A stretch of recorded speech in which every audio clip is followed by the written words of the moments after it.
recent photographic evidence emerged in the public domain, unequivocally substantiating that the Askold missile corvette of Project 22800 Karakurt indeed fell victim to the onslaught on the Zalev plant, situated in the temporarily seized city of Kerch.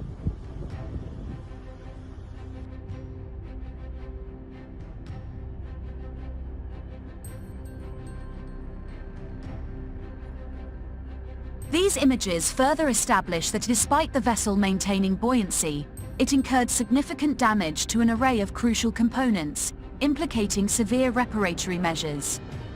Therefore, the Russian forces are tasked with the challenge of restructuring their battered corvette practically from the foundation up.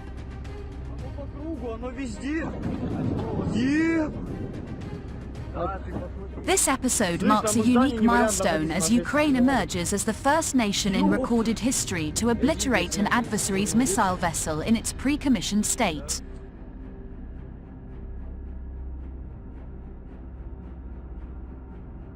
The inflicted damage was rather strategic as the SCALP-EG missiles penetrated the central area of the Askold corvette's hull, where 8 vertical caliber and P-800 Onyx cruise missile launchers were housed.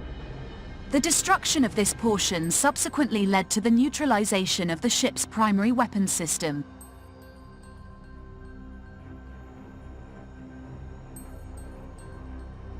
However, given the broad spectrum of impaired components, including the power plant, onboard control equipment, and main weapons system, the restoration will be akin to rebuilding their vessel from the base up, as what remains of the damaged ship is merely a heap of metallic rubble.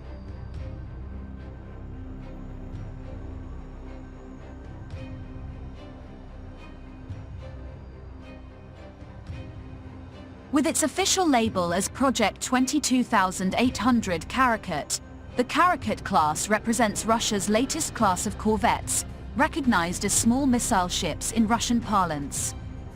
These formidable naval vessels have been progressively incorporated into the Russian Navy's arsenal since 2018.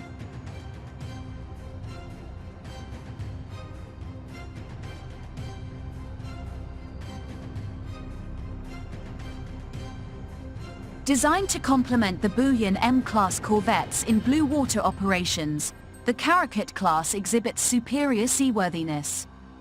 It's worth noting that the Buyan M corvettes, specifically tailored for littoral zones, have been active across Russia's Caspian Flotilla, Baltic Fleet, and Black Sea Fleet since 2015.